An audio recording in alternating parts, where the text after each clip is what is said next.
playing it. Are you playing it, Alex? Alex also is not up on stage anymore. Why? Where did Alex go? Oh, he's a see him. listener.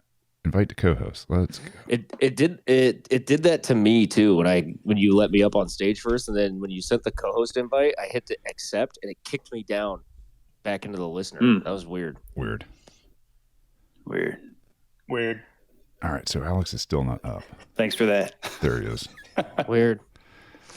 It's gonna be a weird space, guys. Welcome everybody out there in the audience as we're warming up here, getting the old pipes going. me. If you missed the test, I highly recommend watching. It wasn't recorded. Listen, was it? Yeah, sure it was. It was terrible and beautiful all at the same time. Yeah.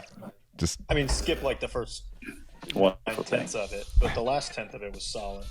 Oh, we're getting a little bit of tunage. Something. Is it cutting in and out, or is it solid? There, it's getting better.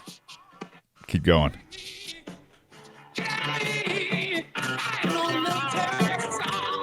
Down a scooch. There you go. You guys are fucking picky. Make up your goddamn minds. Hey, getting the audio perfect is a hard thing. Okay.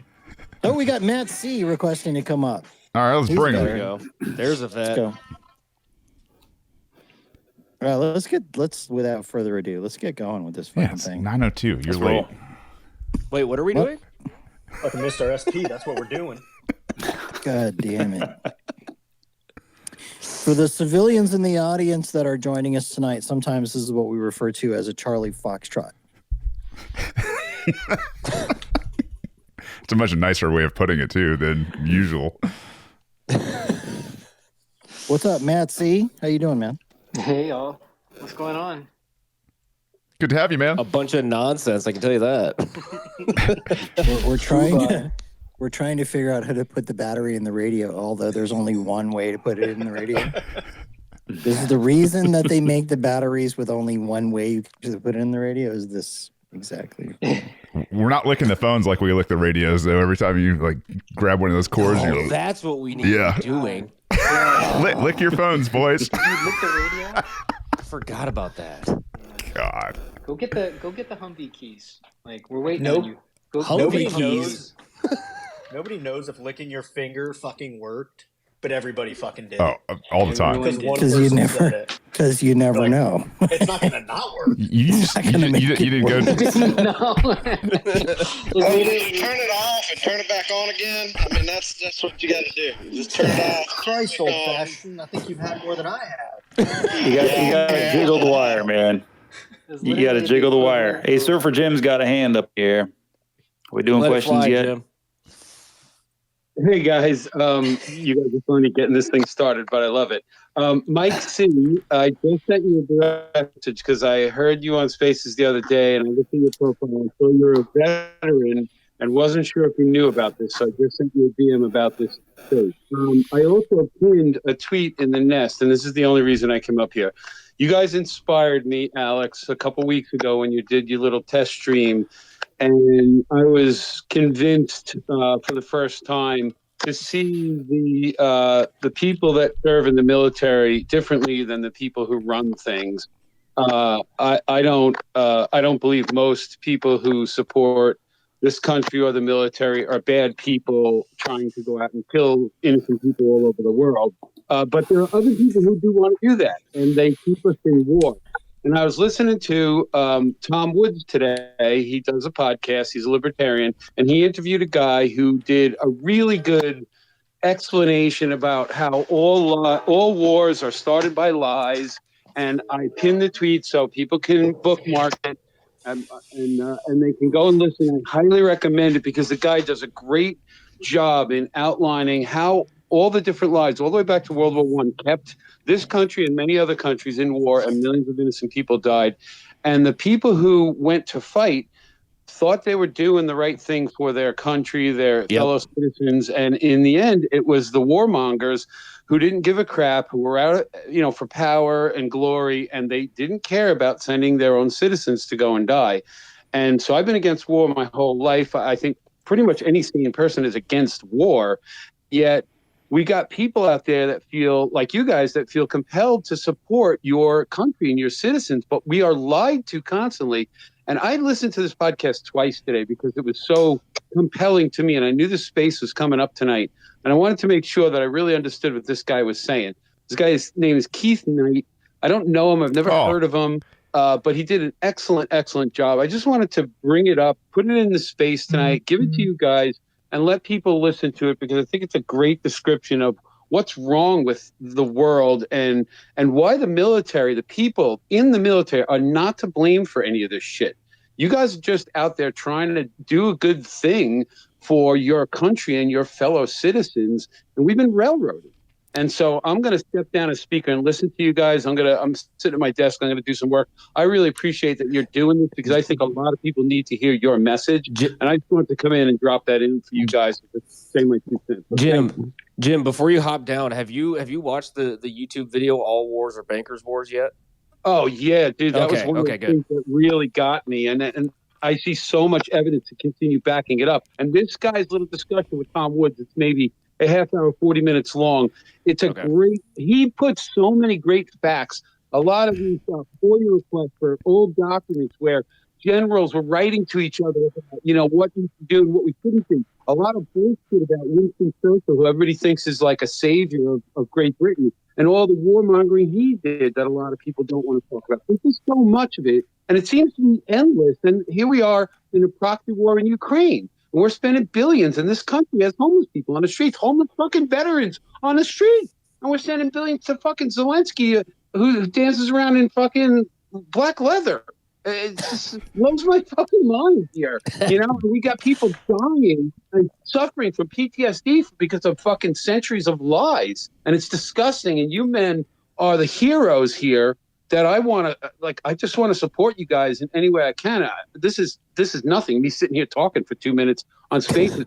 This podcast, I think everybody listening to my voice right now should listen to this Tom Woods podcast to get that in a better focus into really what the hell's going on if you don't already believe it like a lot of us do. Anyway, I've already said enough. Shane, just as a heads up, we're picking up the audio from your mouse in Spaces. I don't know how or why, but sorry about that. They can't inflate the money away at the front door. They got to go out the back door and send it to the edges of the branches to kind of obfuscate the amount of money that we're putting out there. That's kind of my opinion on really the problem at hand is they try to hide it from us, but the inflation's so apparent that's why Bitcoin is such a beautiful gem in the sky for us.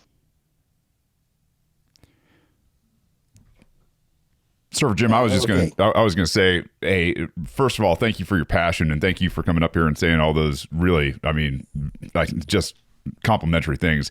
I would like to take a second here and point out Keith Knight. Keith Knight is a friend of mine, and I will tell you right now, he works very closely with Scott Horton. And if you guys don't know these two guys, in this space, especially the anti-war space, they are some of the best and brightest, and they are, they're absolutely doing amazing things in this space too. So it'd probably be a really good thing to have both those guys over here pretty soon.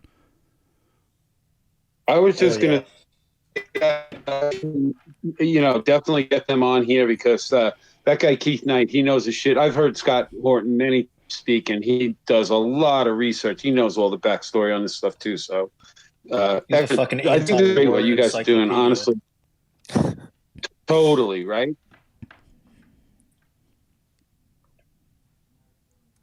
All right, Jim, thanks for coming up. Thanks for sharing that stuff. We will definitely be digging into that in future sort of episodes. For this episode, so you guys know what's going on here, each one of us, myself, Shane, Mike, Jordan, aka Operation Libertas, and Gabe, we're going to share kind of our Bitcoin story, why we're doing this, why we see this as a bridge for veterans to sort of get on the next mission. I think there's a lot of guys who go in, for my personal reasons, like I'm a patriot, still a patriot, believe in this country, love this country, swore an oath to the Constitution of the United States to protect it from all enemies, foreign and domestic, and I believed that when I swore that oath, and I still do today. And yeah, Like, just so you know, there's a lot of guys who go in with the idea that we're thinking we're doing something good, protecting this country, protecting freedom, protecting our loved ones, and get back to the U.S. maybe after combat deployments, maybe not, but end up transitioning into the civilian world, finding out that maybe some of these skills that we were taught aren't translatable. Some of them are. Okay, so like the ability to deal with a whole bunch of bullshit, that's one. That's one skill. Being able to handle like extreme amounts of stress, maybe, and still stay focused on getting the job done. That maybe is another skill. But some of the other stuff we're taught. Not to put too fine a point on it, but I mean, the job of the military is to employ kinetic firepower to achieve the political goals of the country, right? Yep. So those kind of skills are not necessarily employable necessarily as civilians. So what do you do after that? Like, how do you find purpose in your life if you get back, especially if you went in under a certain understanding that you thought you were doing a good thing, and you found out maybe later that maybe we're the baddies, and then you get back, what do you do after that? Like, how do you find purpose and mission in your life? So that's the purpose of this episode today. We're going to each go around and get into that. Before we start, though, we've got Gary K up here. We've got Matt C. Do you guys want to add anything or share any contact, ask any questions, or have anything to say before we roll here? Oh, no, thanks for having me up. I'm happy to. I'll just wait my turn and listen along first. Gary, do you have anything you want to hit before we roll? Yes. No, similar likewise, and I'll just share one. In hindsight, it was horrible, but one of my favorite times was the end of the fiscal year in the military, because it meant we were spending every last dollar on the budget, and it meant new shoes and new training.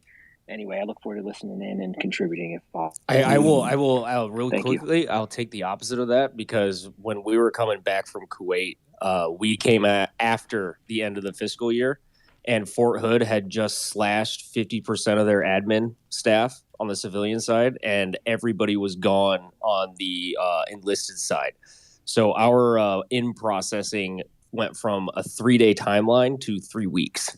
That was great being stuck in Fort Hood for that. That's because you were a nasty girl. Yeah, that's true. That is also true.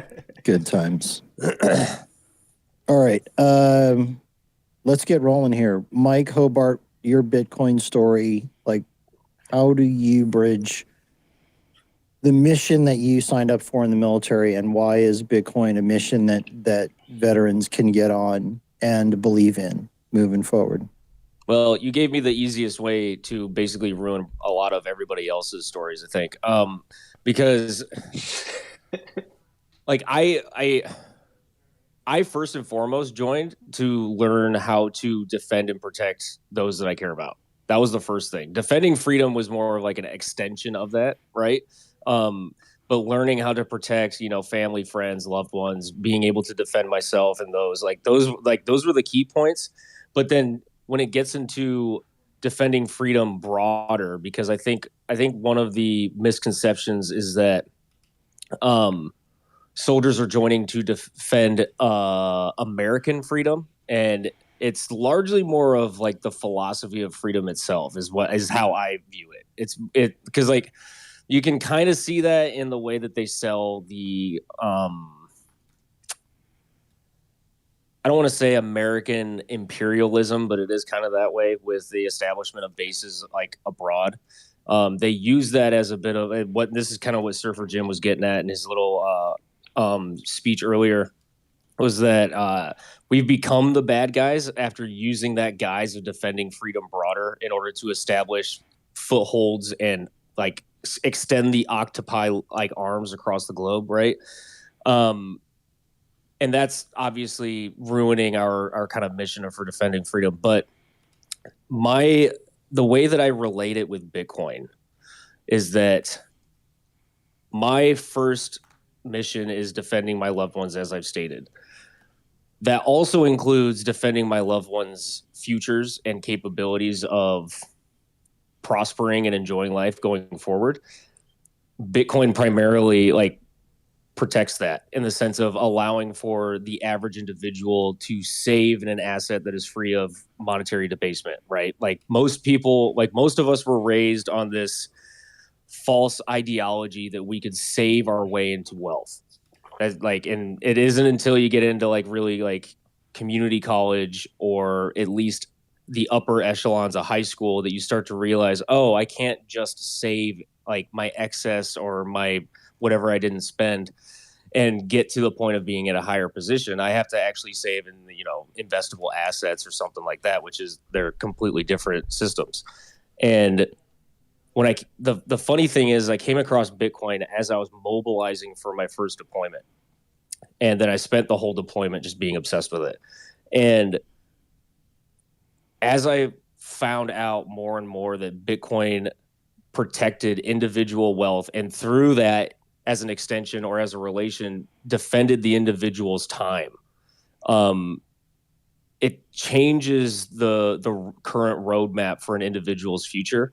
And I think that gets into a lot of societal problems today. And like that's how I relate it. Like if like this sounds really cliche and really cheesy, but if you actually want to defend individual freedoms, you are behooved to defend Bitcoin at this point. That's where I'll leave it. Okay. Agree with all of that. Let's go with Gabe Lord. Gabe, what is your Bitcoin story? Why do you think that this is a good bridge? Man, that's a good question. Thanks, Mike. Yeah, you ruined it for everybody else. So we'll just go ahead and end this for now. And no. So for me, it was, we talked about this a little bit last time, but when I joined the Army, I was 27 years old. And so, I wasn't fooled into anything by a sneaky recruiter or anything like that. I was already grown, had life experience, and things were happening in the world that were historical. We were preparing to invade Iraq at the time. And,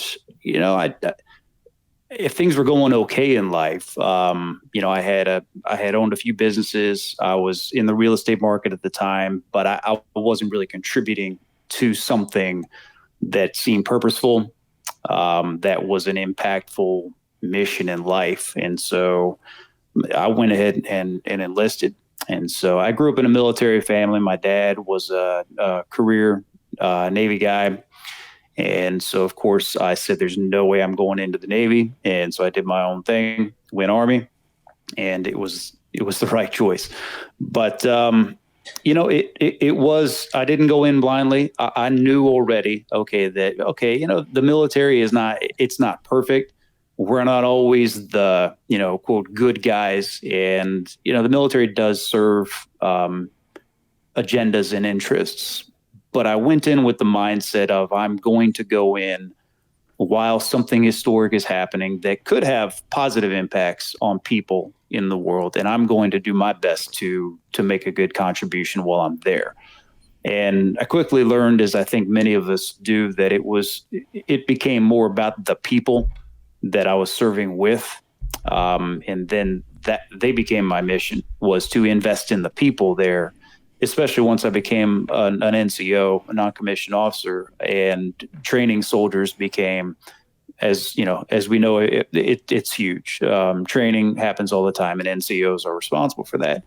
And once I became responsible for other people in that way, in training them in skills that were literally going to keep them alive and to prepare them and equip them to achieve the mission, then it took on an entirely new meaning when other people became involved. And so all that, my career happened. I was in logistics, deployed to Iraq. So I got my wish and got to go there, and, wondered while I was there, what the hell did I want to do this for? But I wouldn't change it. It was a hell of a thing. Not going to go too far into it, but it was an experience that was shaping. For good or for bad, it was a shaping experience, and it transformed my life. So came back, did all the other Army things, ended up getting out. It's a longer story, but as far as, the road that led me up to eventually to Bitcoin, the impressions that developing people made on me in the Army led me to pursue a civilian career in training people, coaching people, talent delivery, talent development. So it's been about people. It's been about focusing on people, plugging people into cultures and communities, making those cultures and communities better, making people better. And that's just been my focus, and that's my passion. And so when Bitcoin came along, it was my dad that I mentioned earlier. He's a brilliant person. He's highly intelligent, and I'm not just saying that because he's probably listening right now. But he started telling me about Bitcoin last year, I believe it was. He started telling me about it and told me that he was getting into it and getting interested, and I really need to check this out. And, I said, okay, that sounds neat. It's an investment thing. There's a lot of weird stuff going on about it on the internet. Started looking deeper into it, and you know how the story goes. He wouldn't let it go. Ended up, he wouldn't let me walk away from it because he knew how important it was. And so it finally kicked in. And then I very quickly realized that it's more than just about money. It's that's just the beginning. It's more about freedom.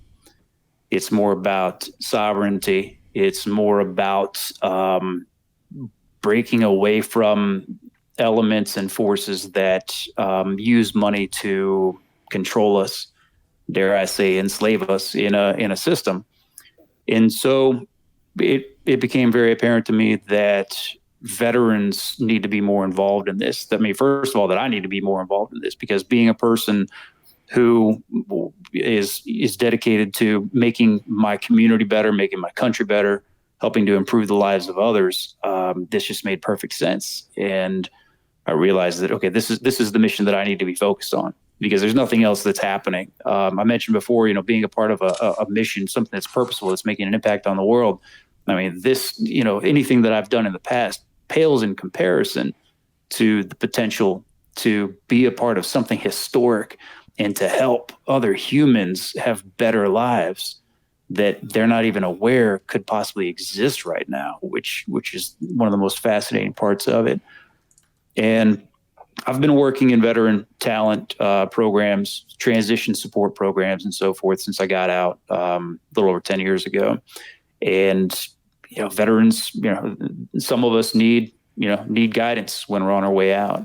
Some of us need career opportunities. Some of us need to get plugged into all of us need to be plugged into communities and find a mission of purpose, I believe, when we leave the military. And to me, this is it. There is, as we've heard the saying, oh, there is no second best. This is the most important mission that's happening right now in our culture. And this goes beyond the borders of our country. This goes around the world. And so for those individuals that have served in the military that are in need of a mission to be plugged into, that is something bigger than themselves, that is something that will bring them a new level of focus that can align with their values, this is it. Bitcoin is that mission. This is a way for them to do the things and have the impact on the world that they wanted to have in the military, in a way that doesn't require them to exercise violence, in a way that does not require them to be affiliated with questionable agendas, in a way that will leave them feeling as though they have been used as a pawn in a war that is preventable and unnecessary. So this is that way, and this is that road, and that's why this is my mission, to bring as many veterans as I can onto this mission with us. Hell yeah. Well said. Amen, brother. Oh, you guys have fun with your bios. Okay, we're done.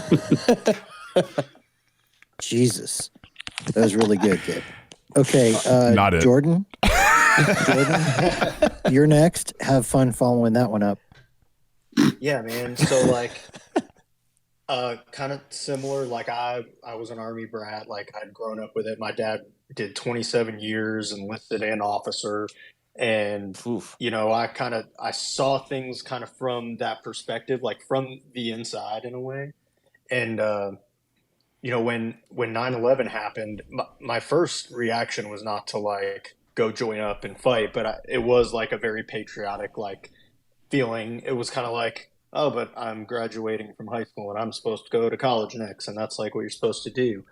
And I mean, I was blue pilled, but like at the same time, I was open minded. Like I thought if I watched Fox News and CNN, then I was like seeing the whole picture, and I thought I was really like enlightened or something. Um, but then at some point, I realized like I gotta do something with my life, and this seems like something I'd be good at because I've lived inside of it. And so I ended up joining up and went like the officer route because that's what my dad did, and that's just what I knew.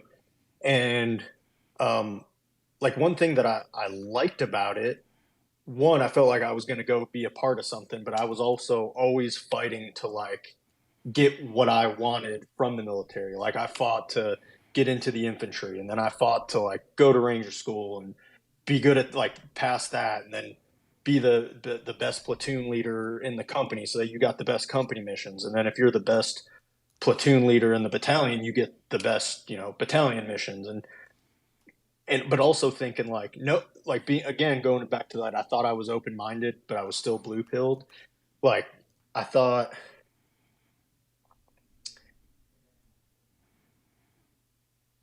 I thought that I could be the one to like see a situation and not do the fucked up thing. And so like let me get into that tough spot so that I can try to help prevent some like civilian casualties or something, because there's a better way to do it. It's not just going in and kicking doors and shooting people in the face all the time. And then when I went to Iraq, it was kind of like dying down, and everyone at the time was like, "Man, we got to go to Syria. Like that's where all the fighting is." And then I went special forces and like made sure that I got to fifth group because that was the best chance to go, to the Middle East again.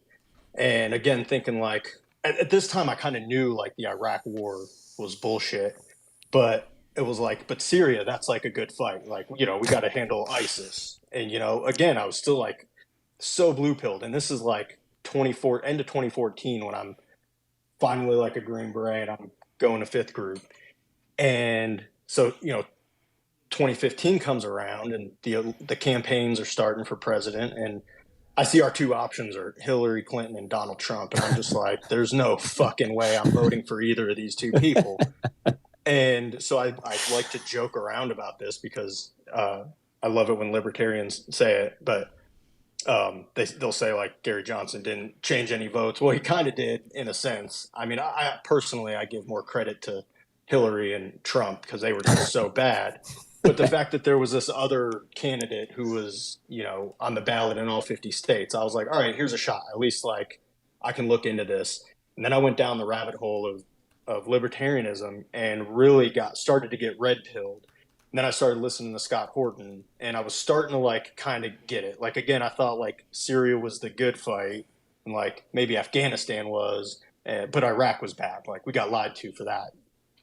So I finally again fighting to get a deployment, and we finally go, and my deployment is kind of split between Turkey and Syria, and so I'm at those places while I've got this like anti-war red pill just like growing, like the seed's been planted, and we're in Syria, and we do this strike, and we've checked all the blocks, like I'm trying to do the right thing. I don't want to be the guy that gets like civilians killed or does the wrong thing.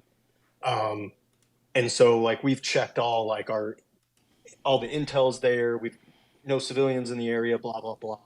So we go to launch this strike, and we're watching the IRS feed, and the round comes through the screen and it punches a hole through the roof of the building. But it was a dud.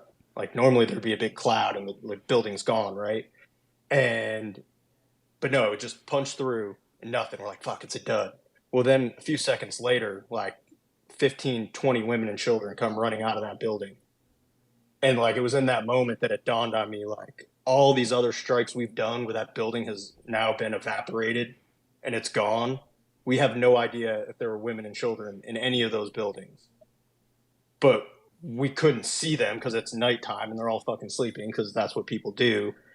And it just kind of hit me in that moment, like, wow, I'm sitting here thinking I'm doing all the right things, and I'm so fucking stupid that I didn't see. I was like, oh, we're doing everything by the book. We're not like I don't think the U.S. government, the U.S. military, like intentionally targets civilians, but you're off your rocker if you think there's anything you can do to stop or prevent civilian casualties. It's just a part of it.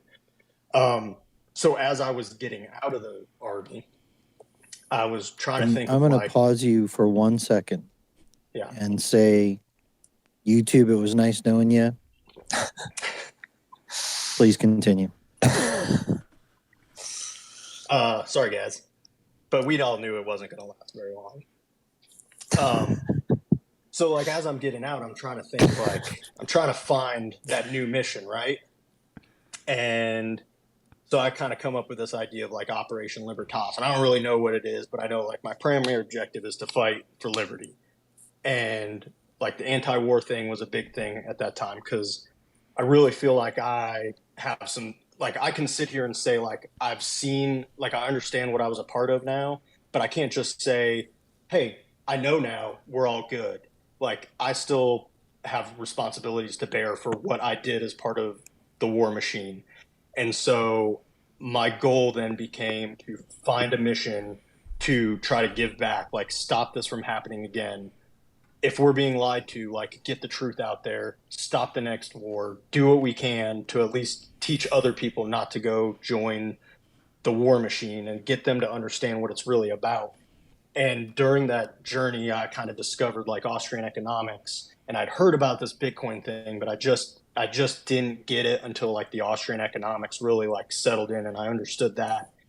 And then so I kind of went that route, more of like, hey, I got to protect myself financially, like, this is sound money, that route. And then it slowly grew into, like, this is a weapon against tyranny.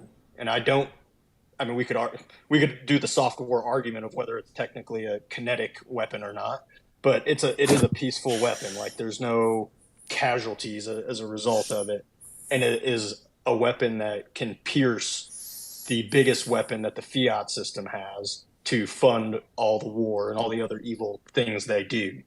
So that's why I'm on the mission, like a conglomerate of building blocks that built up to lead me to a point to finally feel like I'm red and orange pilled, but still questioning what else don't I know and what else can I do to get other people that information, and let's build this thing together and fight back. Okay, real quick. Why is Bitcoin a good next mission for guys who are getting out or about to get out? I think, well, so I'm a big proponent of, like, fighting back against tyranny from every attack vector possible. But I do see Bitcoin as the most powerful weapon. Like, I'm going to still do all these other lines of effort that I've got going on to try to fight back and push back. But this is the number one weapon, because it first off, it secures people personally. So it's easy to convince somebody to do this thing because it's going to help you out personally. It's in your best interest. But it also is a shot right through the heart of the fiat system that is supporting all this tyranny. It's a good answer. Going into a more technical answer of numbers and nerding out or something. Yeah, no, that's good. We'll let you think about that. We can come back to you. Ones and zeros, good. There it is. I love that okay, answer. Also, that was going to be the Marines' whole answer. Just ones and zeros, good. See you later. to reduce feedback and whatever, in spaces, if you're not actually speaking, please mute. Okay. Next, we're going to go with Shane. But before Shane starts, I'm going to embarrass him a little bit. So Shane is an incredibly humble dude. I happen to have a copy of his resume for reasons that will become obvious later. But I'm going to share a couple things from this. He probably wasn't planning on this, but he would never tell you this himself. So I'm going to tell you. ducks He would that probably. motherfucker. I'll say he'll probably never tell you this. It's all a lie. But I'm going to tell you. Okay, this dude was in the United States Marine Corps from 2001 to 2005, focusing on combat arms special operations. He was a HAHO and HALO instructor for Marine Force Recon. HAHO is high altitude, high opening. HALO is high altitude, low opening. So that's when they jump out of the airplane at an altitude that's so high they have to wear oxygen masks and pull their chutes right before they hit the ground. These are some crazy bastards, I'll tell you that right off the get-go. Training NCO, Force Reconnaissance Company, Camp Pendleton. Reconnaissance Point Man, First Reconnaissance Company. Executed tasks in an array of missions, including CQB, close quarters combat, deep reconnaissance patrols, hostage rescue, force multiplication, et cetera, Iraqi Freedom 1, 2, and 3. He was also a breacher, platoon intelligence NCO, served as the navigator, planning and guided in certain egress routes for direct action raids, conducted multiple raids resulting in captures and ensuing interrogations of high-value targets, subsequent follow-on missions, critical deep reconnaissance, instructed 3 platoons of Iraqi Special Forces in direct action raid tactics, on and on. There's a lot more that I'm not going to read because I think I've said enough. I think you guys get the point. He gets the badass stamp is basically what that like rounds out to. Yeah, for sure. Okay, Shane, Approved. what is your Bitcoin story? Why is this a good mission for veterans and people getting out? I'm sufficiently blushing, Alex. Hold on, and give Alex a second to get your dick out of his mouth. dude, thank you very much. I have no shame. I will just straight up say I admire this guy for what he's done. And like, fuck all you haters. I'm honestly, I'm humbled, to be here. I think, I don't know, how does this all start? The Bitcoin mission and Bitcoin veterans. It all is just, it comes from a place of Philadelphia, and the Greeks and the Latins, they used very specific language. I think they had 5 different words for love. Between different types. You had that Philadelphia, and forgive me because my Latin's not great, but there was like 5 different types. And I think when 9/11 happened, I was 21, and I was in my 3rd year. I was closing. I had just closed out my 3rd year. I was about to go into my senior year of college, and 9/11 happened, and I was like, man, school can wait. I was about to be a senior, and ran off to the Marine Corps, and obviously went as far as I wanted to go. And when I saw everything kind of imploding like everybody else, in terms of what the narrative was, I started looking for other things. And honestly, guys, I mean, at that point, I was kind of, I don't want to say terrified, but I didn't have a good foundation. I didn't have a real understanding. And all I could think at the time was, you've got to find bedrock. You have got to find truth, and you have to find something that is immutable and that can't be challenged, because it is a universal truth. And so, I mean, between Ron Paul, and I think we've brought up Scott Horton's name at least 3 or 4 times already tonight. These guys kind of started me down that path of real understanding and real truth. And I think during that time, when I was said, you got to get back to bedrock, what is America all about? And this isn't an America-centric, podcast for veterans or anything. This is going to be a worldwide, universal type of, reach and building in terms of relationships. But for me at that time, I wanted to know, what is our mission? What is, what are the parameters of what Americans are supposed to be doing, especially the guys that signed, that bottom line and said, hey, you can have my life, and I'll trade it for the preservation of the Constitution of the United States. And that was, at the time, that was really heavy on me. So like the autist I am, I went out and basically memorized the United States Constitution. I read all the Federalist Papers first, and then I had some really interesting conversations with a lot of libertarians, and they were like, you need to read the Anti-Federalist Papers. And the Anti-Federalist Papers really brought to light some of the things, especially within, special operations and small group unit and leadership, that I had, I found myself just nodding my head like these guys were prophets. And what it looked like to me is, through the Anti-Federalists, is we had been lied to ever since we were kids. We never heard any of these stories about the Anti-Federalists. And these were your trappers and traders and craftsmen and farmers that didn't want anything to do with the centralization of power and possibly a central bank in a constitution. So you went from 1776 America, which was ride or die, like we're fucking going for broke here, right? And I will die for you, you will die for me, and this is it. And we're gonna do this amongst the states in a confederacy, versus a centralization effort that came along much later on. And so from a historical perspective, as I'm gaining this knowledge and really trying to find a ground layer, every time I feel like I get a base layer found, I feel like it's absolutely destroyed. It's one of those things where you're just like, God, how far down does the corruption and the manipulation and these people who are what I'll call the murder cult, the banks, the industrial tycoons, and the elite politicians, how far back in history was history corrupted by these guys? And I think that's where I really found like a base layer was at the Anti-Federalists. And I said, okay, great. Now what's next? That's when I got introduced to economics and the idea that, there's a Keynesian style and there's an Austrian theory. And the Keynesian style, once you start going down that path, and what I learned, about John Maynard Keynes was that he, first and foremost, came from a lot of wealth. He was one of those guys that never really had a real job, traveled the world on his family's dime, was a international pedophile. And you're like, oh wow, this is the guy that's literally the thought master behind our current economic system.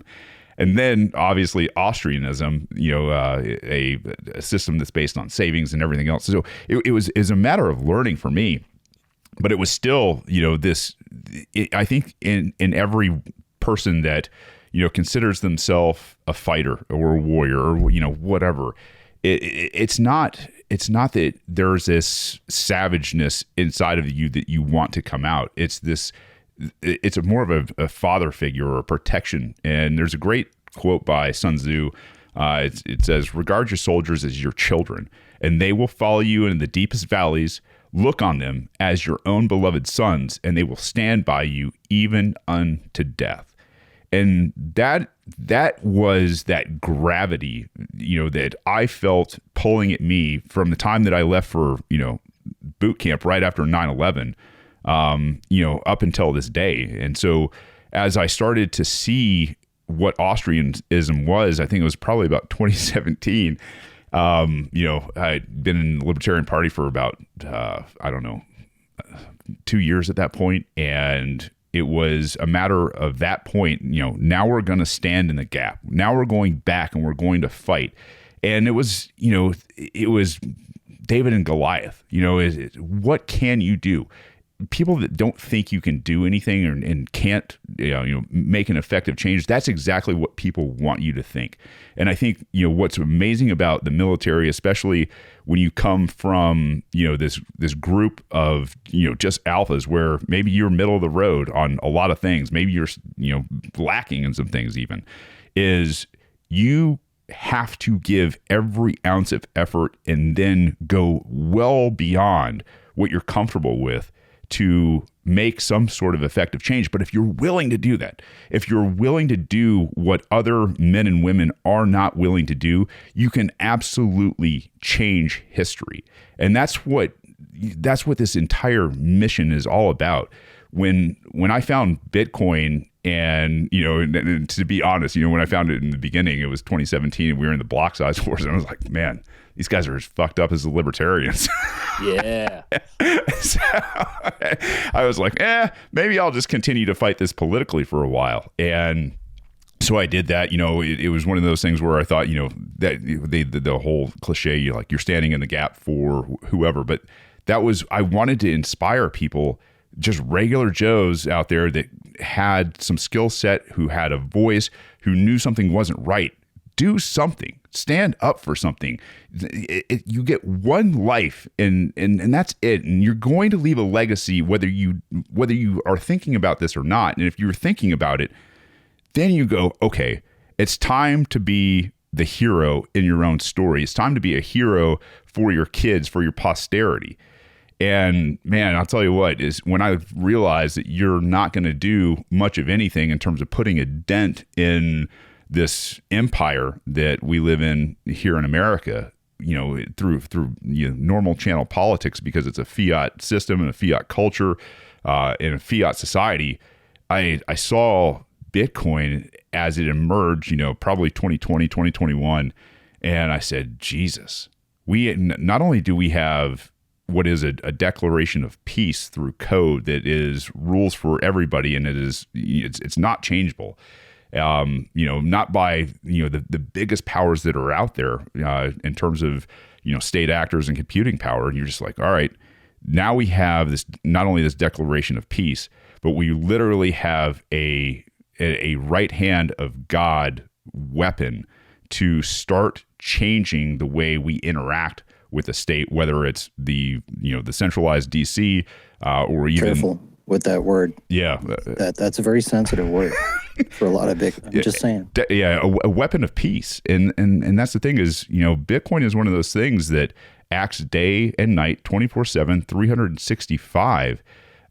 For those that have opted voluntarily into this, not through force and coercion like a fiat system, but through consent, as peaceful people coming together to agree to transact. And that weapon of peace, and I will stress that, peace, is what I just gravitated to and saw. This has to be the mission. If you love your fellow man, you love your kids, you love what your country is, or just humanity in general that's trying to eke out an existence on this planet, what else are you going to do with your life than dedicate it towards making it better, not only for your generation, but the generations to come? It's a lot. It's a lot of Thomas Paine, let trouble come in my day. And that's what Bitcoin and the mission is all about. Is we've got just an amazing opportunity before us to be part of something that I think is going to go down in history for a very, very long time. And then crazy thing is, the historical significance of why we've talked about this is, if we get this right and we start putting all of this into the chain, they don't get to rewrite fucking history for us. We have history, and it is immortalized in a 10-minute block somewhere at some time, and nobody, not with all the power in the world, can change that. Let's fucking go. I'm pretty fired up. But Shane, while you were talking, you said it was a declaration of freedom and peace. I was also thinking you were going to be saying declaration of monetary independence as well. And I threw up in the nest an article that I wrote almost 2 years ago now for Bitcoin Magazine, introducing the launch of the Declaration of Monetary Independence. The link to the website is in the article if anybody wants to check it out. If you want to go straight to it, is declarationofmonetaryindependence.org. It is a mouthful, but it's spelled exactly as it sounds. So just wanted to plug that. Yeah, and shout out to Oleg Patillo as well, right? You guys worked on that, and it is an absolutely beautiful piece of writing. And if you're ever at the Bitcoin conference, it's up there for you to sign and get your name on. All right, fantastic. I will share a little bit, and then we'll keep rolling here. So from my earliest childhood memories, I always knew I wanted to like do something in the military. I was that kid that was running around with his buddies in junior high and high school shooting each other with BB guns. We took the safety precaution of at least wearing those goggles, you know, that you have for science class or whatever, to try and the rules were basically don't shoot little sisters because they'll tell. Did you upgrade to bottle rockets in high school? We absolutely did the bottle rocket thing. Yes. I mean, we had the whole thing going on, like all that stuff. Grew up in a military family, joined right out of high school, did 2 deployments, and yeah, I don't have any regrets for my time in the military. I think it was awesome. I learned a lot of things. I also learned that I didn't want to stay there, but that's another story. I won't belabor any of that. After I got out, did a bunch of different things, was in the IT world for a while, was in the gold bullion industry for a while. And that's kind of what brings us to today is when I was in the gold bullion industry, I started studying, you know, money, monetary history, monetary theory, economics, all that kind of stuff. And I came to the conclusion that fiat money was largely responsible for most of the problems we have in the Western world and globally, really, today. And for a long time, I thought gold was going to be the answer. Then I came to the realization, well, probably not. Like, even if we went back to a gold standard today, there was one dude with a pen that basically took us off that. So that's not the answer for fiscal responsibility of governments because they can just change it if they want to. And then when Bitcoin came along, I realized, I mean, I was one of those guys. It took me 9 years to figure it out. I was aware of Bitcoin in 2011, but didn't really take it seriously until around like 2019. At which point I, over time and study, came to the conclusion, I'm going to echo what Gabe and Shane were saying, came to the conclusion that this is literally the most important mission in our lifetime in terms of what's good for humanity, not just America, not just for us as individuals, but I'm talking for the whole planet. Because I see 2 roads here. Either the corporations who have a stranglehold basically on the technology, who are surveilling us on a daily basis, basically what we're surfing on the internet or what we're doing on our phones or whatever. There's 2 paths here. There's either a surveillance state with CBDCs where the government surveil and control every single thing that we do, or there's freedom. And like Shane, I mean, there was a period of time before Bitcoin where I was looking at the world in a pretty dark aspect. You know, I was thinking, man, we're screwed. And I was looking at my kids who are all grown today. And like Shane, it's like, if we're going to go to war, I want to be the guy going to war. I don't want my kids to see that. They don't need it. However, those possibilities all exist, even on domestic soil, if we don't fix this problem. And so to me, like, Bitcoin is the most important mission ever. And I'll just leave it at that. Let's open it up for comments. You know, I wanted to comment real quick on the nihilism thread, because I was very much I'm right there with you guys. Like, it's interesting how like all of us were coming to a very similar conclusion, because like when I was looking into just the military and government and just like how in economics and how all that stuff operates together, I came to that conclusion. I'm like we have a series of problems and there's no visible solution. So I'm sitting there like, what in the hell are the rest of us supposed to do? Like, we're seriously, like, the expectation is that we're going to work a 9 to 5 Monday through Friday, go get drunk with your friends on the weekend, regret it Sunday, and then just do it all over again for 52 weeks a year for 80 years of our lives. I'm like, this isn't living, man. And it also helps in the sense of being able to approach this conversation going backwards, understanding where a large portion of the population is, as far as like can you like just try and conceptualize how much of the population of America or the world is coming to that very same conclusion And at least now I would say that the Bitcoin brand is widely recognizable. So people can at least look into it. But I think what we need to work on as far as like with this little project or mission here is pushing that signal like closer to the forefront. It's like look, like BlackRock's talking about this ETF, but that's not the point. Like the fiat gains is what attracts everybody, right? Like the number go up is what like really like gets stars in people's eyes. But it's really about bringing an actual future of thriving and not just surviving back into people's sight picture. It makes a big difference. Yeah, that is awesome, Mike. Yeah, you just sparked a couple of thoughts in me as well, and that's we live in this society right now, and this is veterans and non-veterans, everybody, but we live in this culture that, in so many ways, is completely devoid of actual purpose and meaning.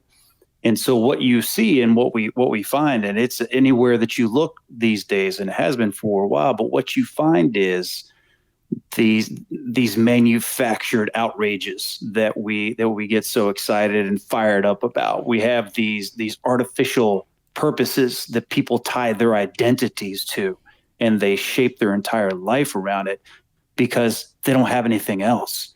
And it's either attach your personality and your life and your entire meaning of your existence to something that in the back of your mind is bullshit and it's not even real. But it's either that or accept the fact that your life has absolutely no meaning and purpose other than getting up, going to work, being a slave, and then giving away most of your money and dying, and that's it. That's the impact that Bitcoin has. And it's not only for veterans, but I am going to focus on that for a moment because we find it, I'll use the word amplified in veterans of the military, that lack of that sense of purpose is because they've been in an environment and they have been tied to a sense of purpose. And so they know even more what it's like when they're not. And so that stark difference, I would say, even it amplifies and it enhances that feeling that you were talking about, Mike, where it's like, was this it? Is this all that I've got out here? And you have people that are leaving the military and being civilians and finding the job and doing the thing, and it doesn't matter. And they know it doesn't matter. And that's what leads so many of them to spin out.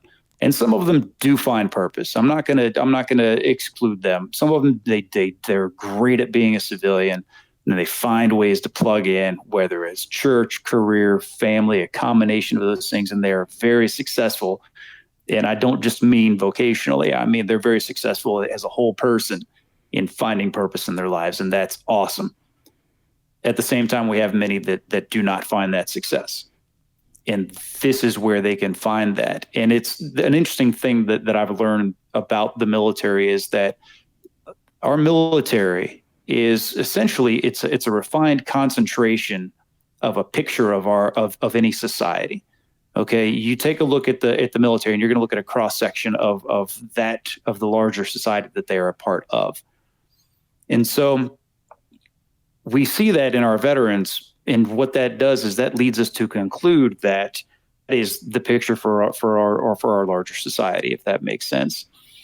And it's rampant. Okay, people don't have a purpose, and the ones that they do tie into, like I said, they don't matter in the way that they think they do. But this does matter, and this is something that people can tie themselves to. This is a community that people can engage with, and a mission that they can get on that is going to make an impact and does have a very real difference. And the evidence is there. And it's like you said, Shane, I mean, the blocks are there. Okay. And we can record our history in this, and the proof of work is there in the efforts that we put into this mission as we write the next chapters of our history. And it doesn't have to be veterans that do it. It doesn't have to be civilians that do it, but it is going to be both. And I believe that the more veterans we get onto this mission, the more intentional leadership we're going to see at this pivotal moment in our history. Look at what happened after World War II. Who was it that led our country into the years of prosperity that we did experience after World War II? And we can all have, obviously it wasn't a clear cut good versus evil, as at least not as simply as they would like to portray it. But the reality is those individuals came back after victory and they rebuilt this country. Okay, for better or for worse, whatever it turned into, but they led this nation into the next era of its existence. And I believe that is our role at this time in our nation's history. That is the role of our service members and of our veterans of all ages. And it doesn't mean we don't have leaders that have not served in the military. We absolutely do. But I do believe that we have individuals that will recognize that Bitcoin is digital patriotism, and this is their way to continue serving their country and the world on a larger scale than that. But I kind of took us down a different path there, but you got me thinking about it. Shane? We're doing this for like other people, but like we're also doing this for each other because that was fucking awesome, and that was awesome. I'm glad I'm here. I wanted to say, cheers, gentlemen. Oh. I love hearing all the stories, man. I just wanted a second. I don't want to take up too much time, but I'm loving just hearing the push to the cause, and we've all had that feeling like when, you're heading in to face something that's difficult, when you're willing to look behind the door or in the dark places, the tool to protect ourselves from real tyrants, from real tyranny, in a world where digital means are becoming the norm for most of the West, for sure, and the whole world globally. There are different threat vectors in hand, and Bitcoin, when I recognized it, I was working at Buckley Air Force Base doing some stuff. I was a CT.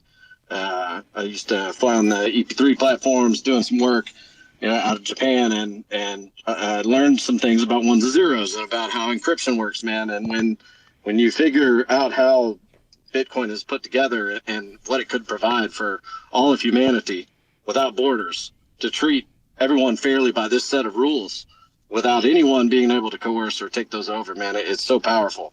And that's kind of the mission that grabbed a piece of my soul, and I could never look back.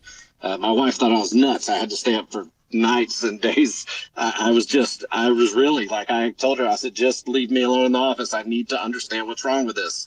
Nothing's wrong with this, gentlemen.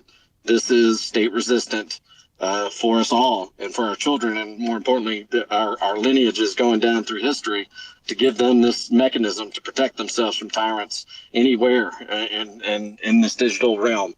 So anyway, cheers to you all, gentlemen. I love hearing it. Just wanted to put that out there. I'm inspired by strong men, man. Like, if anybody's read Tribe by Sebastian Junger, it's a great one. Yeah, to that's just a good one. Think about the lack of society's lost they've lost their way on who they value in these societies in a lot of ways, and us warriors and people who choose to step up are kind of taken for granted because it's been abstracted, the dirty work in so many ways. So cheers to all you gentlemen and ladies out there that have stepped forward. And it's so important, this mission as well, because I truly believe that if we keep lowering the bar, we're going to have even worse and worse problems. And that bar seems to lower quite a bit. And Bitcoin is attention to detail in terms of protecting freedom. And I believe there's nothing you can do better than to reach out to your veteran buddies who might be struggling and maybe feed them some information or point them in a direction to give them hope about saving for the future and building on this future and preserving freedom in the form of the Bitcoin network being the tool they can use. Cheers to y'all, and have a great one. Amen. Yeah, well said, old fashioned. And I want to talk about a little bit about what Gabe just said. While I was down at Bitcoin this year in Miami, I ran across Jack Mallers. And I say that because, this is a new frontier. This is a new fight. Obviously peaceful, as peaceful as it can be. And I want to make that very clear. But I also want to make clear that there are some new heroes emerging. And to kind of point out, I think the average age of a senator or a congressman or president or whoever is quote unquote representative of us in this banana republic is probably somewhere in the 60s at this point. The average age when America was freed in 1776 was about 32 years old. And that comes from this fire, this burning, this energy that is youth, that wants and yearns and takes action to be free. And I mentioned Jack Mahler's in particular because I don't know exactly how old Jack is, but he's younger, right? And he is moving mountains around this world right now. I ran into him and just the nicest young guy that I could possibly hope to meet, and said some complimentary words to him. He got up, gave me a hug, but on the back of his sweatshirt that he was wearing at the time, it's something in terms of the synopsis is the Fed has tried to kill me, and he's got tally marks on the back of it over and over and over, right? Like, and I don't know, I have no idea, but I can imagine, you look at guys like Ross Ulbricht, who stood up Silk Road and is serving 2 consecutive life sentences now for taking on the Fed. This movement is going to be absolutely, championed by people that are taking action and doing things, and a lot of this crowd is younger. And that's the thing. That's the beautiful part about all of this is a new generation of absolute badasses and warriors that are on this mission together. And that's what we hope, I think, as veterans, if we can give you guys any insight or an encouragement or words of wisdom as we're taking this on and putting it into fruition. I think that's something that, we are humbled at, and I mean, absolutely humbled to be able to do, because this is what this space needs more than anything is just, hey, look, you're doing the right thing. Let's encourage you. Let's maybe, point out where some of the traps are, and then let's get together and mobilize as many people as possible in terms of force multiplication. And that's, man, yeah, Gabe, very well said, man. And thanks, Old Fashioned, for chiming in. Beautifully said. By the way, Old Fashioned, every time you say cheers, I take a drink. So do with that what you cheers. I had started with plum whiskey with some ramen today for lunch and enjoyed this beautiful sunny day in Colorado, and moved on to slow down a bit.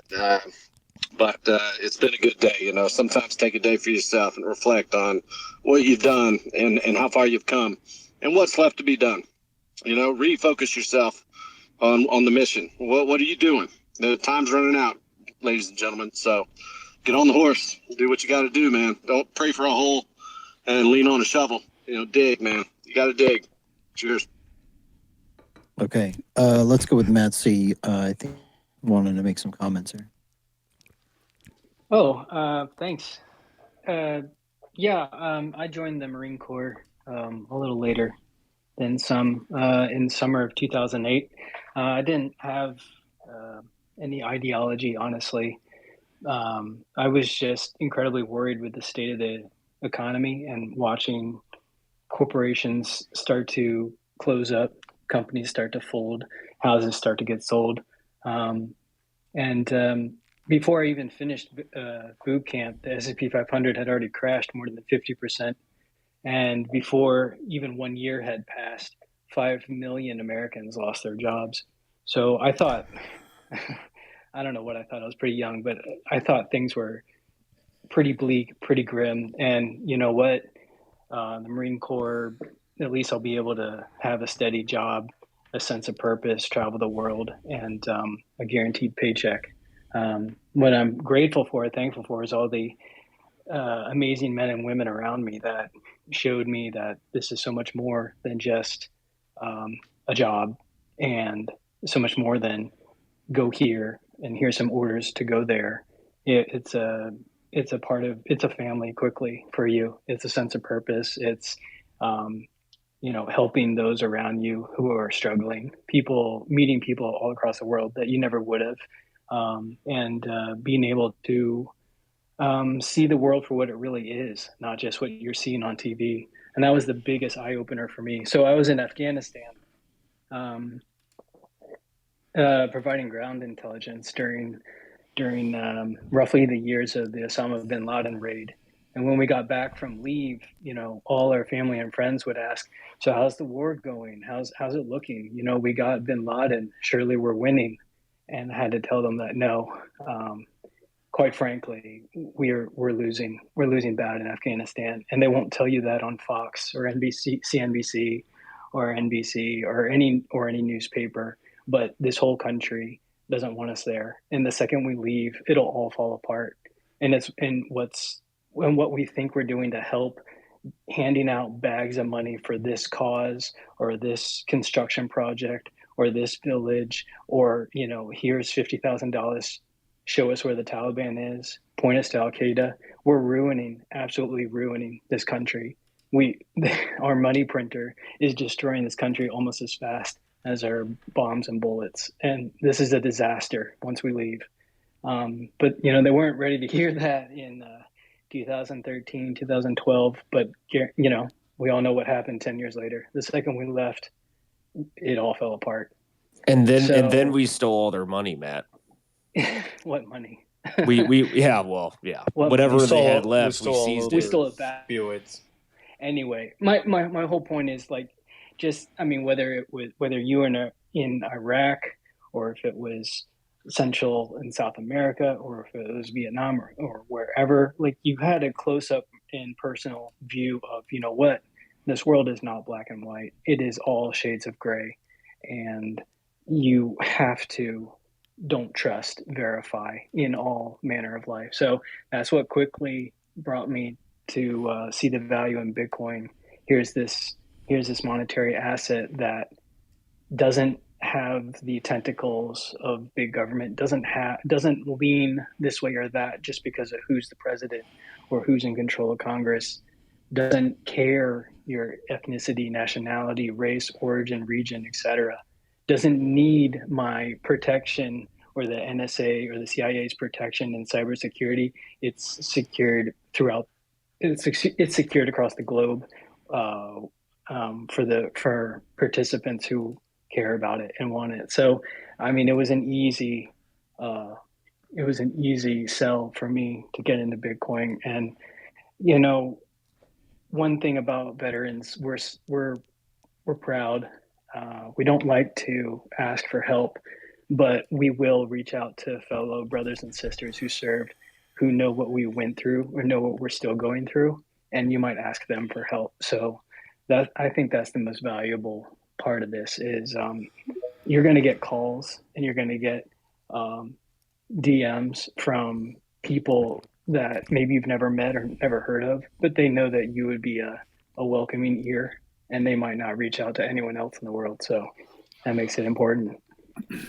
Man, that's an excellent point. Thank you for sharing that. And I agree with you 100%. And it's, there is a tendency for us to look out for one another. And I'm glad you brought that up. And it's true. That's one of the reasons why I know we're here also is to be a resource, to other people. This is a journey. This is a mission that we're on. And obviously we want other people to be on it.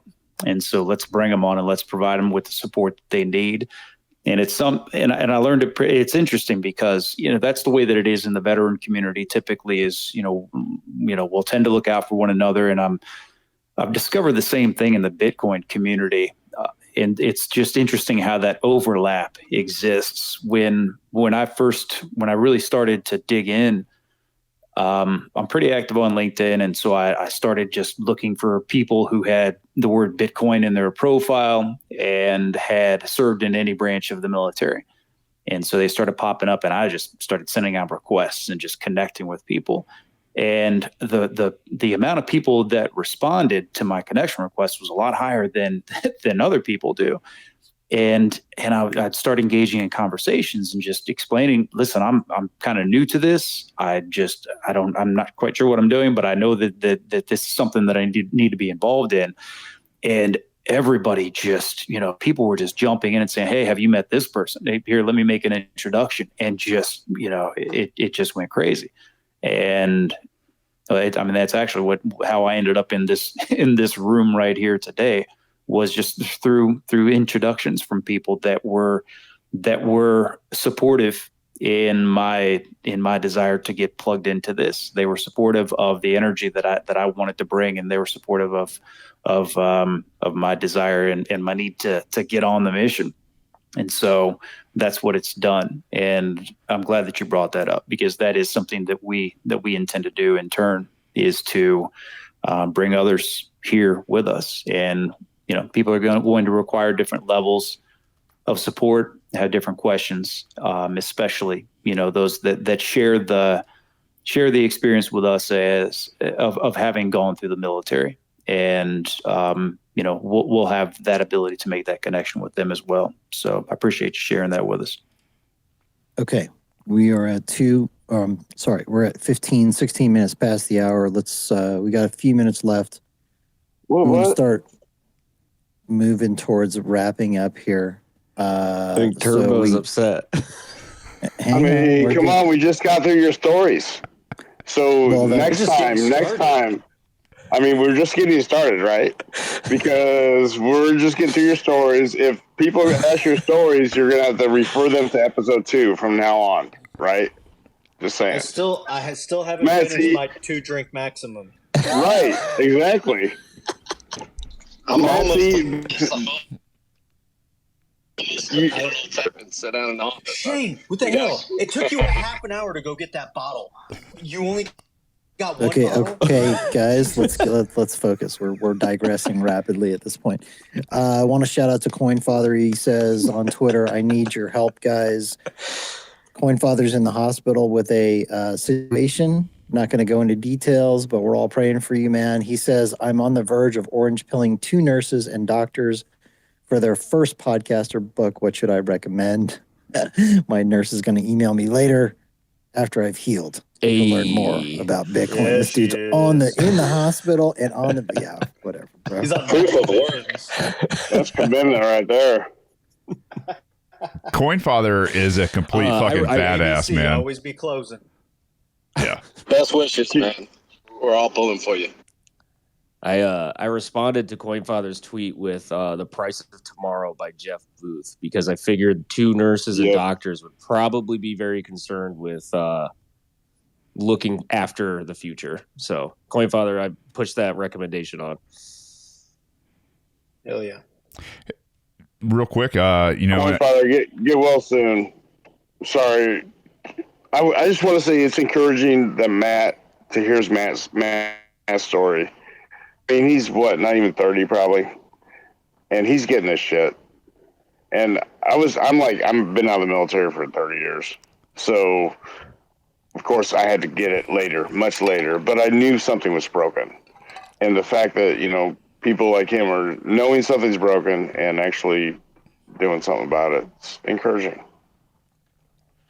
Great show, guys. Yeah, I think Jack Mahler's is 28. Maybe he just turned 29. Right. And the doing something about it is even when it's shitty and it's not glamorous. That's the veterans on the mission, is when there's no glamour, when it's a dirty job and it's boring and it's rough. The veterans know when has the field ever been clean? Exactly. We don't work in clean environments. When they feed you the soup sandwich, grilled cheese, baby, and that we can do it with Bitcoin. I fucking love this community. All I heard was grilled cheese, and we can fucking do it. I'm in. A grilled cheese sandwich, and we're like, we can take on the world.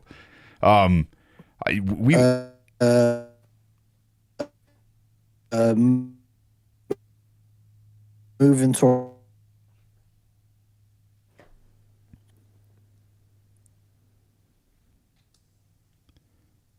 All right, I think you go. I think Alex has lost a little bit of comms over there for whatever reason. I know he had a power outage earlier, so maybe. No, there he is. There he's back. All right, so Alex just declined to What's co-host. the funkiness going on? Oh, he Nope, just he got got kicked down. for whatever reason. I'm gonna send him. He wanted to leave anyways. Let's go. Let's do this. Start the show. So What's the pace Fuck plan? that guy. for about for the last 10 minutes, we I know a lot of times Alex will do some closing statements and all that kind of stuff. I would love to have people just come up and tell us what they're doing. Tell us what action they're taking. Tell us something positive and really like let's get this thing fucking really moving towards the end where we have people in this audience like Coinfather who's fucking orange pilling nurses and doctors from a hospital bed and on his deathbed. Easy. Potentially. Jordan. I'm just kidding. Christ. Jesus. Easy. God damn it. So best sensitive. fucking wishes coin. He did. That came out wrong. Put the It's drink not away. Not that bad, man. It's just, that's the next one. He's gonna. Yo, act like we don't talk about dark ass shit. Damn. I'm just kidding. He needs Right. a fucking laugh. He's doing the fucking laughing emoji. All right, everybody calm down. He's in good spirits. I think he's Jesus laughing about the Christ. reaction more than anything. Oh, I don't jeez. care. I got him laughing. Fuck. All right. This is a hospital before. Boys, like that's the point. Just to be fair, a unit would do the same thing, so it's not like we're far from the military roots here. This is the fucking True story. Suck it up, get hard, weak jeans. I mean, I don't know, whatever. But hey, if you Hurry up, Coinfather. Hey, did they give you Motrin or what? Like, how much Motrin did they give you to fix that? Motrin and water. What? Take a knee. Motrin, those 2,400 milligram. have some we hand Sudafed. out those horse pills. Hey, Maybe we should email this nurse of Coinfathers and ask her if he's taken a knee to drink Motrin and water yet. I would like to welcome to the stage the epic Coinfather. Hey, brother, we're glad you're here, man. On the phone. We want to hear her voice. I'm on some opiates, so I'm kind of a little out of it too at the same time. Oh shit! So 2 drinks in a bowl and opiates. Well, no Yeah, drinks, you'll do but, fine here. it's hard to breathe, so I'll have to speak quietly. I carry the Bitcoin magazine, usually in almost anywhere I go, and then it gets people talking. Nice. So, and that's what got them talking. And the nurse that comes is talking to me. She's like, "I could sit here and talk to you like all day and learn about this." Let's So go. I need it. I'm gonna recommend that book. Keep that morale high, man. That's how. Put it up in spaces. That's right. Pixar So I didn't think happen. Price of Tomorrow was the book I was thinking, because I Yeah. think it would be perfect for not to be overly orange pill, but it gives them a broad spectrum of the financial Precisely. It's a nice way to ease them in the in. future.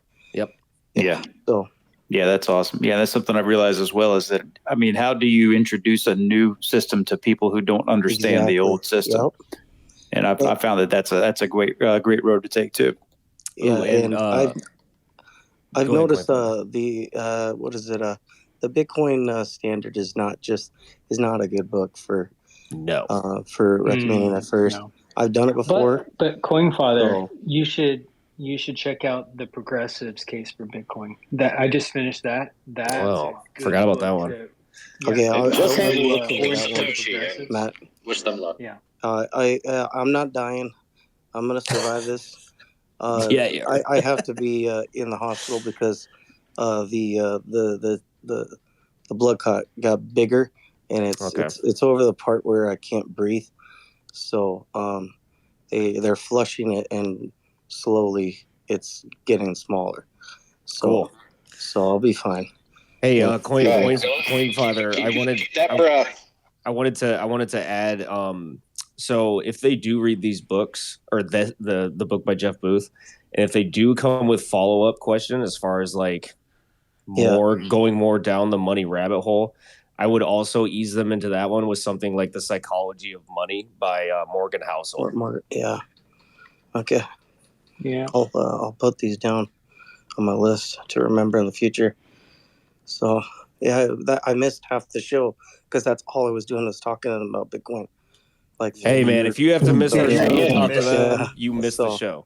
Yeah, you But- were No, on but the you base. raised Best time well spent. You raise Well, a great point. You have I'm to gonna when sign you're off. orange pilling. Otherwise, You I'll raise a start great coughing. point though, Coinfather. When when you're orange pilling someone, you really have to meet them where they live. So maybe that's the Bitcoin standard for some. Maybe that's the price of tomorrow for tech enthusiasts. Maybe that's the progressives case for Bitcoin for others. Maybe that's, the psychology of money, or, I mean, on and on and on. Well, keep stacking all, and I'll talk to you guys another time. I'm gonna sign off. Okay. Thanks, brother. Get better. Brother. Suck it up and recover quickly, Yep. brother. Yep.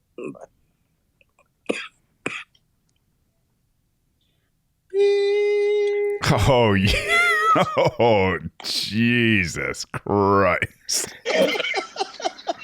I'm going to fucking hell. Shane, I love you guys. God damn, dude. I had to stop for a second. I was like, wait, what is happening right now? He's doing it. I'm a little slow. Guys. I wish. Okay, I'm gonna pipe in. Jesse from Muskoka here. I read Jeff Booth's book. It was fucking awesome. And I gotta say, everybody should read that book. And I appreciate everybody on this spaces right now. Fucking love it. And thank you for putting this on. It's really, really good. If we want to talk about the debt markets, I'm here. Hey, while we're on book recommendations, Check Your Financial Privilege by Alex Gladstein is another great book. If you're a veteran and you've been overseas and you've seen what the debt machine does with the war machine, anywhere you go, even if it wasn't in a combat zone, if you were overseas, you've seen what true tyranny and true oppression looks like. Go read Check Your Financial Privilege, and that will resonate with you, and that will get you on the mission. Because there are ways to help those places. The places we've been, there are ways to use Bitcoin to help them. Get with your local church. Find a mission group that you can support and fund and donate. Run a node in your church's basement and use that money, use that Bitcoin to fund ways to make the world better in the shitty places that we've been.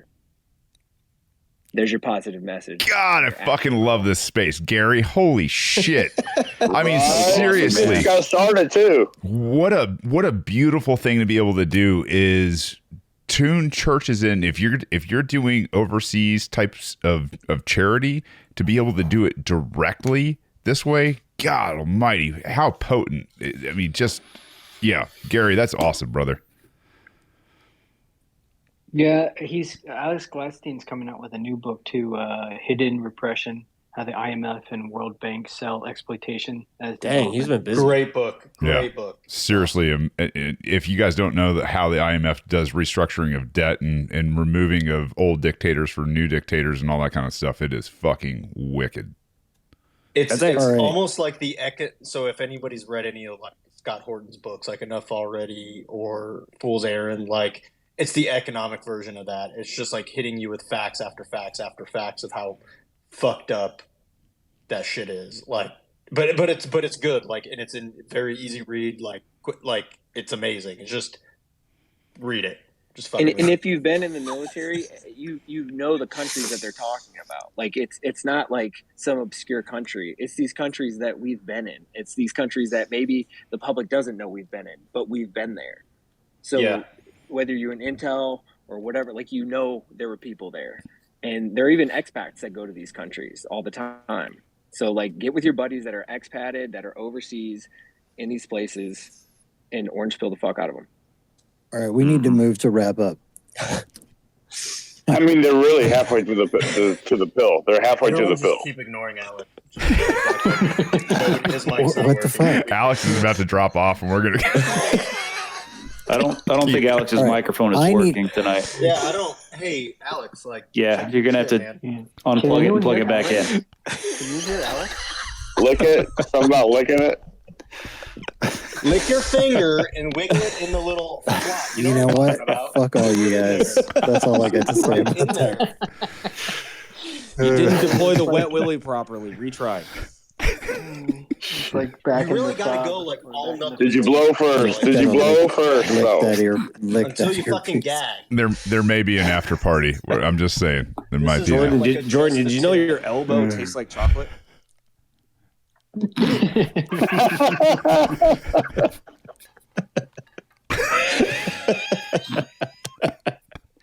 Give me a second.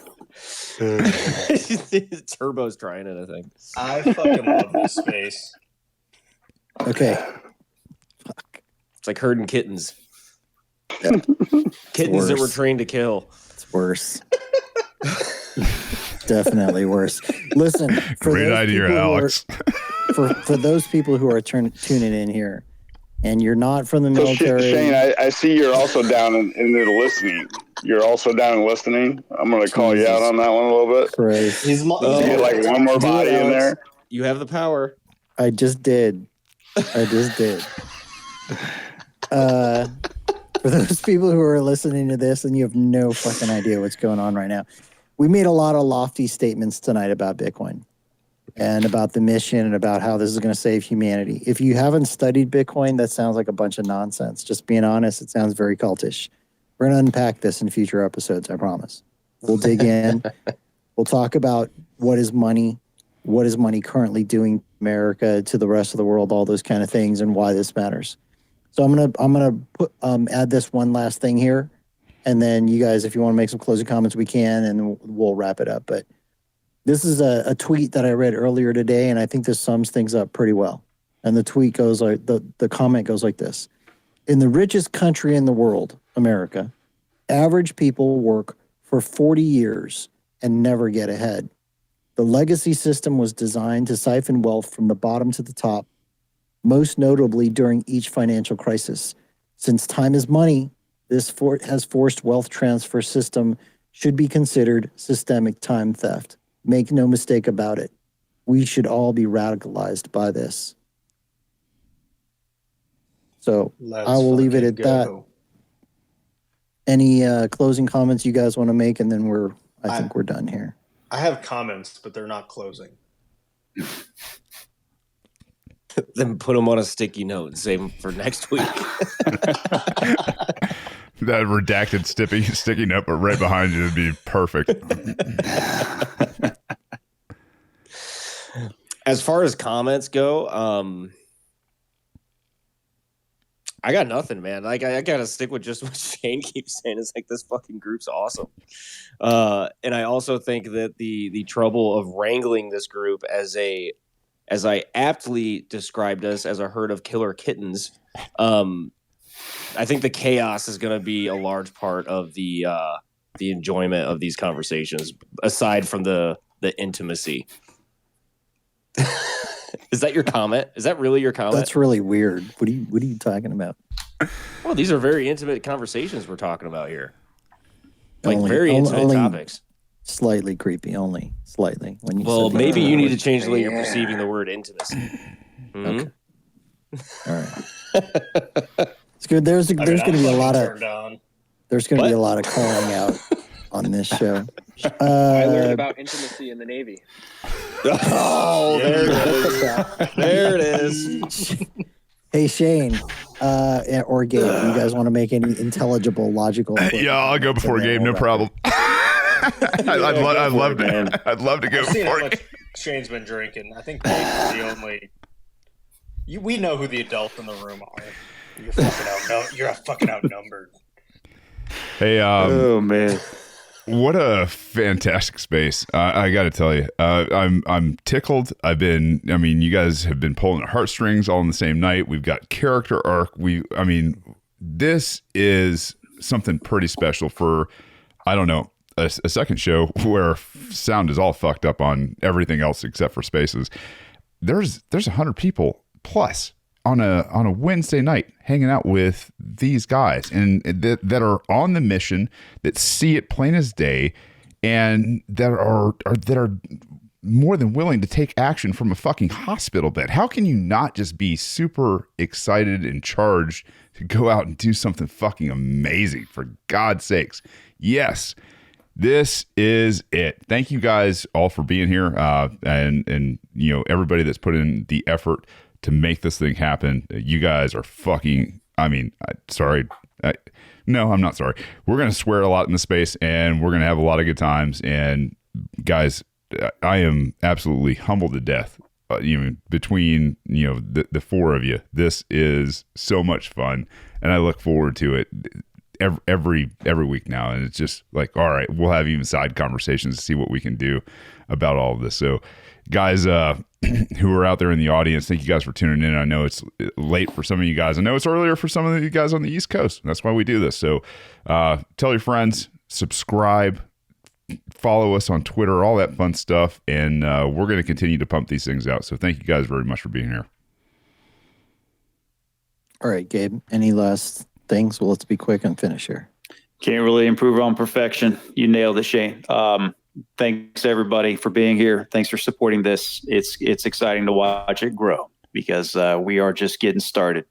And it's like we said before. It's going to be real. I'll use Mike's word, intimate, a little creepy, but it's sometimes going to be that way. I mean, I think when you're over there licking your fingers and doing things like that, okay.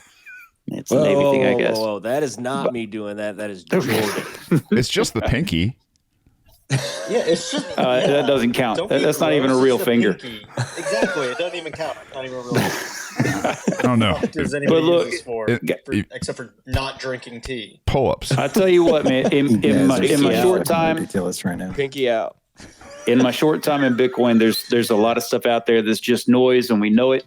And if what we're doing isn't real, then it ain't worth it. So let's be real and let's do it. There you go. Let's fucking go. Ain't exactly clear. That's all I'm going to start drowning. There's a man with a gun over there. Is it time for the Irish goodbye? Telling me I got to beware. We appreciate all you guys for being there. What's that sound? Everybody look what's going down. Oh my, there's breaking news. Whoa.